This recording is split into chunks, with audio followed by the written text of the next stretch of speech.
All right. Hello and welcome to the inaugural Tennessee Champion Tree Awards ceremony. Thank you so much for joining us to celebrate the new champion trees of 2021. And a huge thanks to our program partners. The Tennessee Champion Tree Program is housed and run here at the University of Tennessee, Knoxville, but our work would not be possible without the support of the Tennessee Urban Forestry Council and the Tennessee Department of Agriculture's Division of Forestry. The Division of Forestry funds this program as a part of their effort to protect Tennessee forests. Check out the awesome work they're doing at protecttnforest.org. I'm Jack, Student Director of the Tennessee Champion Tree Program. I think my PowerPoint is taking a little bit of time to advance to the next slide. You can see here the top. Oh, here we go. You can see me pictured here with our new Dawn Redwood champion from Davidson County. So I'm going to tell y'all a little bit about who we are, what we do, and why we do it. First off, this program is run by student interns here at the university. From left to right, we have Kayla Stewart, our data and nominations manager. Whoops, go back. Dr. Sharon Jean-Philippe, our faculty advisor, me, Jack, the student director, and Jacob Chitwood, our mapping and measurements expert. Some of y'all might have met Jacob and me as we traveled the state measuring trees this past summer. Not pictured here are Mara Lind, our communications and social media expert, Jimmy Miller, our operations assistant, and Christy Kiel-Blackman, our IT specialist. This program provides valuable experience to the students involved. Not only are we learning about trees, we're building soft skills in teamwork, leadership, and science communication, and hard skills in data collection, data management, and interpretation. So what is it that we do? How do we decide which trees are champion trees? First, the trees must be nominated through our website, championtree.tennessee.edu. Nominations for the 2022 season open in a couple weeks on October 1st. Then, over the summer, our team heads out into the field and measures each of the nominations using the methods Bob Leverett and Don Bertolet trained us on. Luckily, the laser rangefinder does a lot of the trigonometry for us. Finally, at the end of the summer, we come back together and calculate the points for each tree. 1 point for each foot of height, 1 point for each inch of circumference, and a quarter point for each foot of crown spread. If it's the first time a species has been nominated, that specimen automatically takes the crown. For those species already in the database, we compare the point totals and the one with the most points wins. So why are champion trees important? Well, every tree performs what we call ecosystem services, things that the tree does that benefit the environment and living beings around the tree. Big trees provide all of the same ecosystem services that small trees do, but at a significantly larger scale. One example is removing pollutants from the air. So leaves act as little machines that use energy from the sun to convert carbon dioxide into sugars and oxygen. We call that photosynthesis. Big trees have more leaves than small trees, so they purify more air than a small tree. If you compare two trees of the same species, the first one small, less than 7 inches in diameter, and the second one big, greater than 76 inches in diameter, the second one can remove 70 times the amount of pollutants from the air. And the sugars produced by photosynthesis are made from carbon and help the tree grow. So about half of a tree's dry weight is stored carbon. You can imagine a bigger tree is sequestering more carbon from the environment than a small, newly planted tree. The Champion Tree team is comprised of urban forestry students, so how trees help us in the city is a frequent topic of conversation. In cities where noise pollution is high, the ability to act as a sound barrier is an important feature of urban trees. In addition to cleaning our air and keeping the sounds of traffic from reaching our homes and businesses, trees improve the soil. Remember, trees are just big water pumps pulling water out of the soil through their roots and evaporating it into the air through their leaves. As the soil becomes drier, it's capable of holding more water. So when it rains, the storm water isn't skidding along the surface of the soil, carrying all the pollutants and junk into the waterways. The rainfall is able to penetrate deeper into the soil, so fewer pollutants are being washed into the rivers and lakes, and a more absorptive soil can even mitigate the effects of flooding. We know that tree roots spread out 2 to 4 times the size of the crown spread. So a tree like our champion white oak with a crown spread of around 97 feet can have roots that spread out over 2.8 acres. That's a massive amount of soil being improved from a single big tree. When it comes to energy effects, we all know it's much more pleasant to stand in the shade of a tree than out in the open during a hot Tennessee summer day. Planting trees that shade buildings can decrease that building's reliance on air conditioning, which conserves energy. And the air temperature is cooler around the tree, not just because of the shade provided, but also the evaporative cooling of water vapor being released from the leaves. Bigger trees have more leaves, so can provide more shade and more evaporative cooling, and therefore have a greater effect on the temperatures around them. And of course, these trees provide food and shelter for wildlife. I think all the time about how both little squirrels and huge bears eat acorns. The diversity of life supported by a single tree can be staggering. From bugs to birds to critters to us, trees are at the center of a vastly complex and beautiful ecosystem.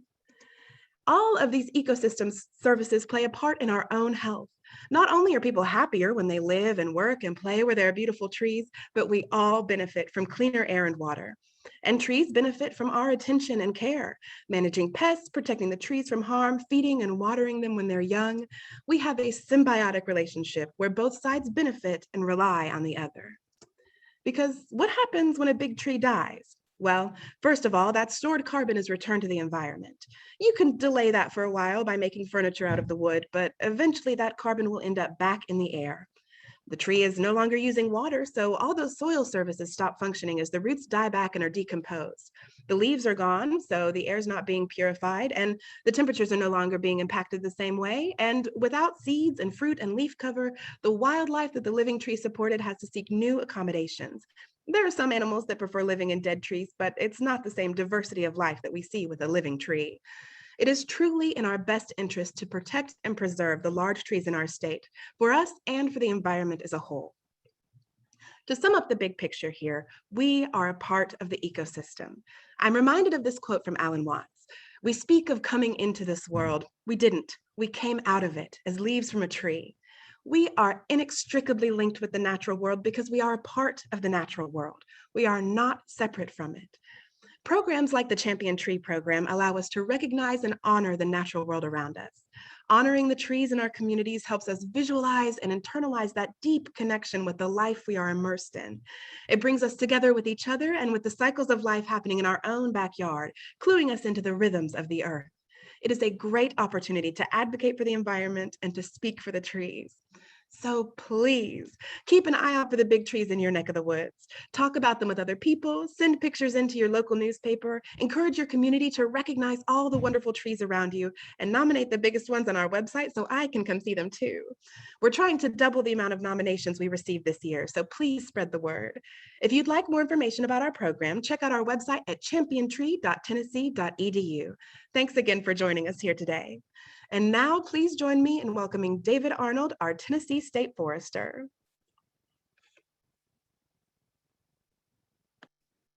Let me do an audio check. Can y'all hear me okay?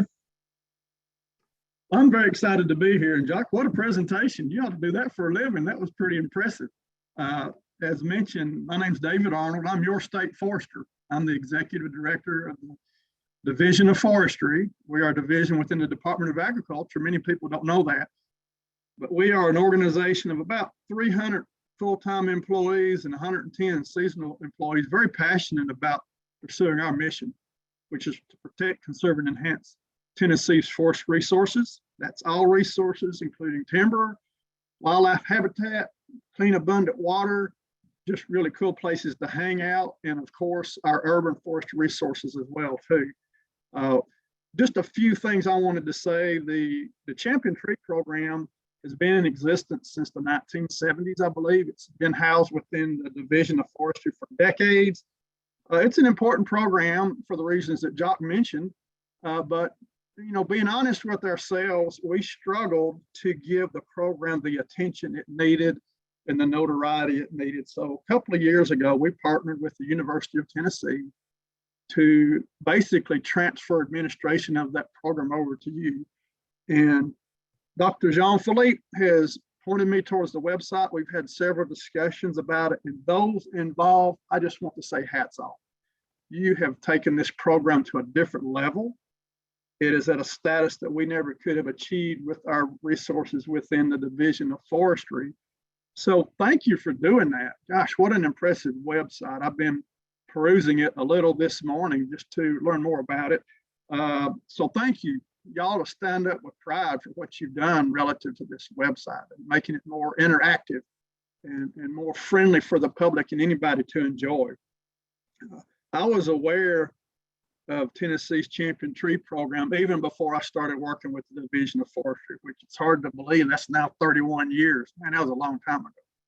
But before that, whenever I was still in forestry school, I knew of this program.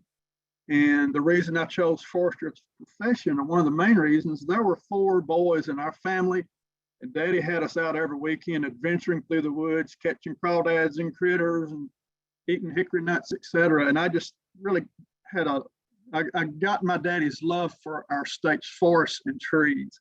So he instilled that with me.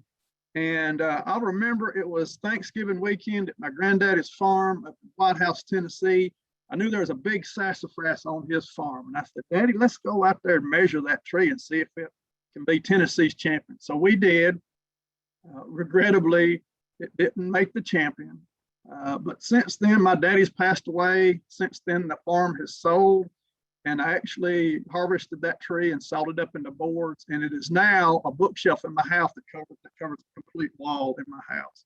So that, I knew of this Champion Tree Registry well before I even started working with the Division of Forestry. It's exciting to have the opportunity provided through this program to note why forests in general are important, especially the larger specimens of individual species for the reasons that were mentioned in the presentation. And I know all of us have big trees in our past life. I know the house I was born and raised in had 2 huge southern red oaks in the side yard. They might have been champions. They were never measured. I've mentioned the big sassafras tree on my granddaddy's farm, and this tree over my shoulder, it's a shoe-marked oak. And I noticed in the registry this morning, there's not a shoe-marked champion. So whatever that process is, whether we measure it or y'all measure it, come October the 1st, I want to nominate this tree. It's here on the Ellington campus, down the parking lot from my office.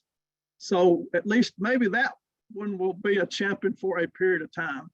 And Dr. Sharon has seen this tree. It has a name. I've named it Big Gus. Whenever I'm having a bad day, I walk across the parking lot and go sit underneath this tree and just reflect about life in general. So there's just some thoughts about what I think about the Champion Tree program in Tennessee, some evolution of it. Thank you for the work that you're doing. I've also talked to Dr. Sharon about, she's on the Tennessee Forestry Commission. It's an advisory board to the Division of Forestry, that we need to get this program in front of the Tennessee Forestry Commission, let them know the great work that y'all are doing. And y'all need to present the program, because y'all are doing the work. So be ready for us to find time to present this program before Tennessee's Forestry Commission. By the way, I know everybody has a favorite tree. You might want to, just for fun in the chat, note what your favorite tree is so we can share that with each other. Mine's the cucumber tree. And the reason that's my favorite tree is usually when you're around a cucumber tree, you're in a really cool area, deep cold by a creek or a river or stream. So I'm going to go out there and find me a big old cucumber tree, because it's not on the list right now either, and maybe get that one nominated until somebody can come along with a bigger tree and topple it from the hill, so to speak. But again, there's some comments, tremendous program. This partnership, as I have said, has brought this program to the next level. So all involved, thank you very much. Dr. Sharon, thank you for providing the leadership and guidance of this group. This is something truly special that y'all are doing. So I'm going to shut up and get out of the way and let y'all continue with the program. Thank you very much. Thank you so much, David. That was great. Up next is the announcement of the 2021 Champion Trees, presented by Mara and Jacob.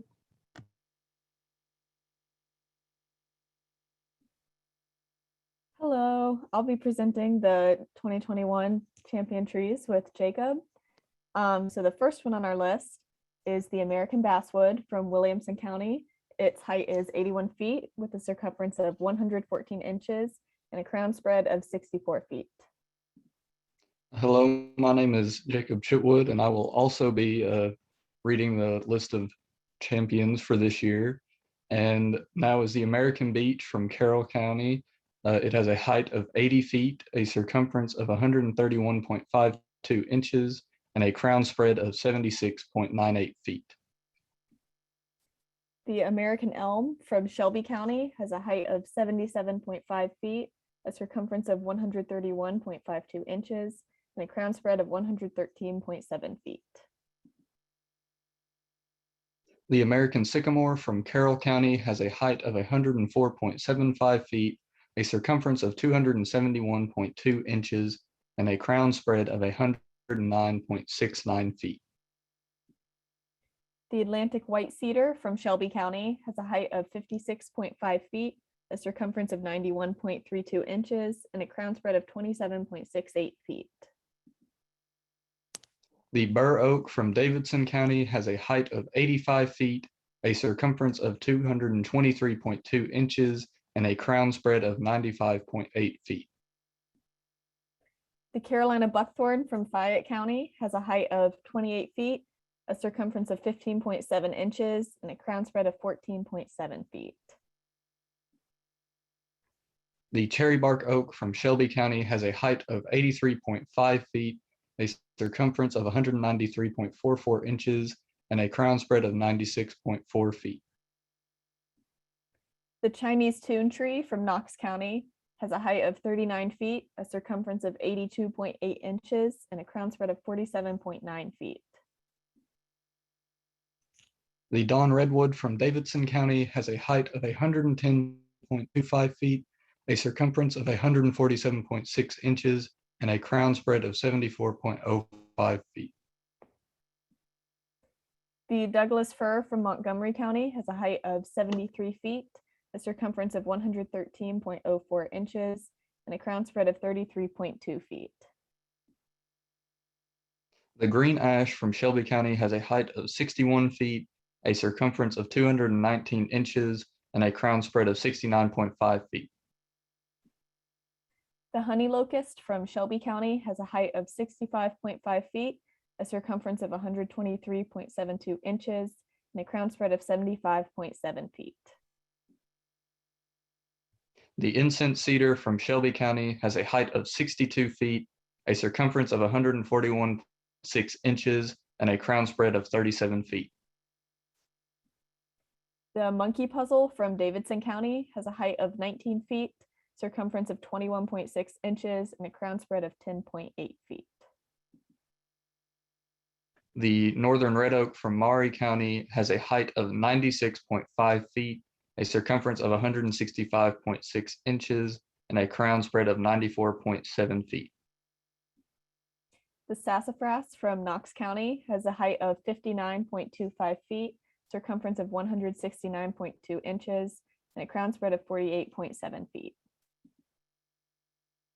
The saucer magnolia from Knox County has a height of 30.75 feet, a circumference of 112.8 inches, and a crown spread of 27 feet.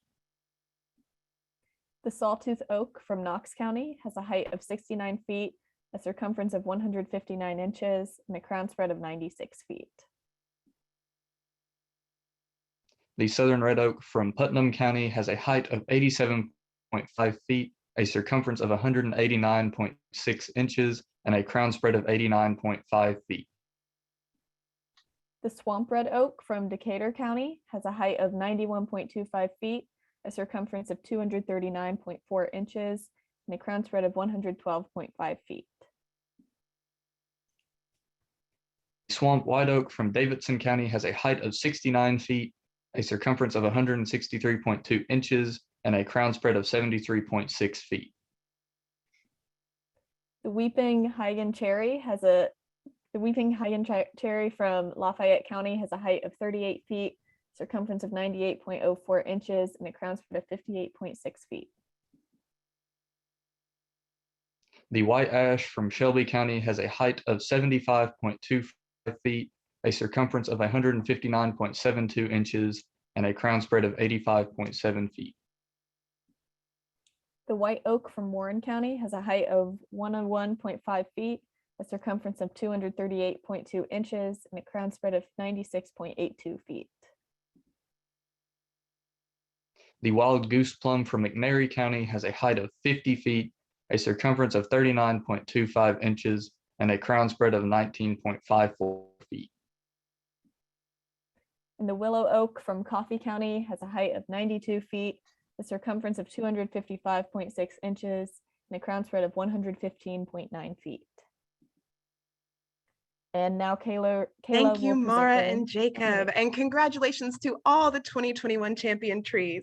The physical awards will be sent out to property owners in mid-October, so keep an eye out for that. We are so grateful for everyone's participation. Our program simply wouldn't exist without our lovely nominators. Anybody can be a nominator. You've just got to spot a big tree and send it in on our website. But there are a couple nominators who have made a substantial impact on the quality and breadth of our program. Kayla will now present our 2021 Nominator Awards. Hi, everyone. I'm Kayla Stewart, and I'm here to present 2 award winners. For our prolific nominator, we are presenting that award to Mr. Randy Allen. Randy began studying trees in the 60s, around the same time he began creating his first mini arboretum. He has created 4 mini forests in Nashville at each home he's lived in until the age of 50. Randy has been diligent in maintaining his growth records along with pictures over the years.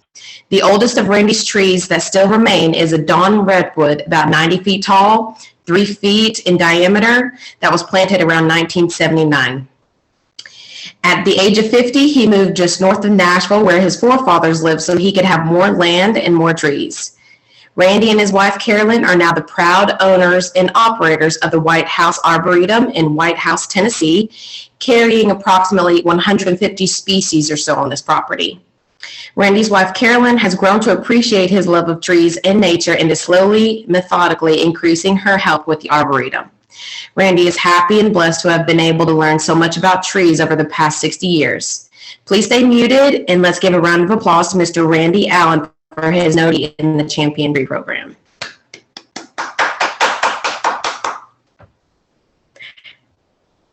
And our next award will go to Mr. David Smith, who's receiving our Lifetime Nominator Award. Randy Smith was raised in Moscow, Tennessee, which is in the southern part of Fayette County, where he grew up near the Wolf River. His father, an avid fisherman and hunter, supported his interest in the outdoors and taught him to appreciate the wonders of the natural environment. After David graduated from the University of Memphis in 1974, he made a career in business, local politics, and newspaper business. He has worn many hats and was the director of the National Bird Dog Museum in Grand Junction, Tennessee for 12 years before his retirement.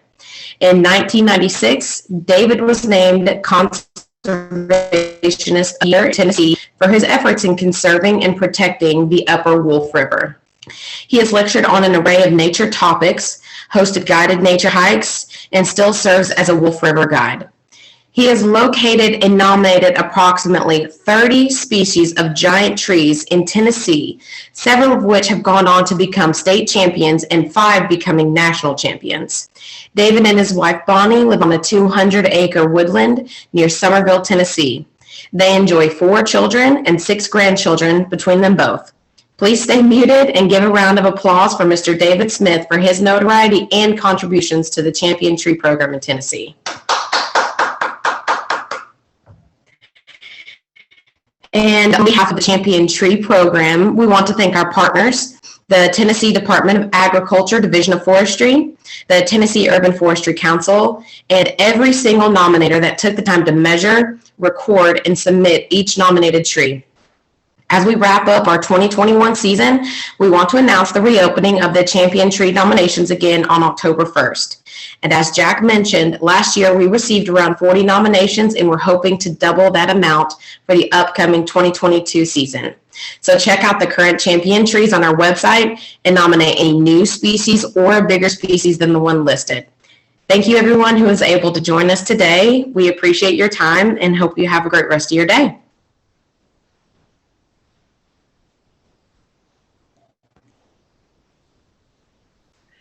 David, do you have any closing remarks before we all sign off? Just continue to brag on what y'all are doing. I do have a question. Just a second. Can y'all hear me? Is audio good?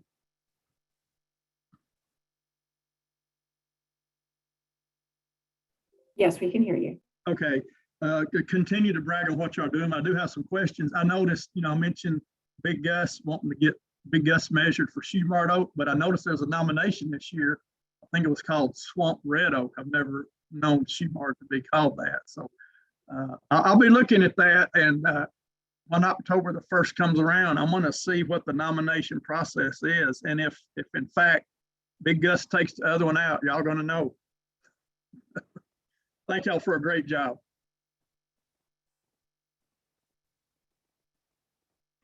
Yes, and I saw the question in the chat.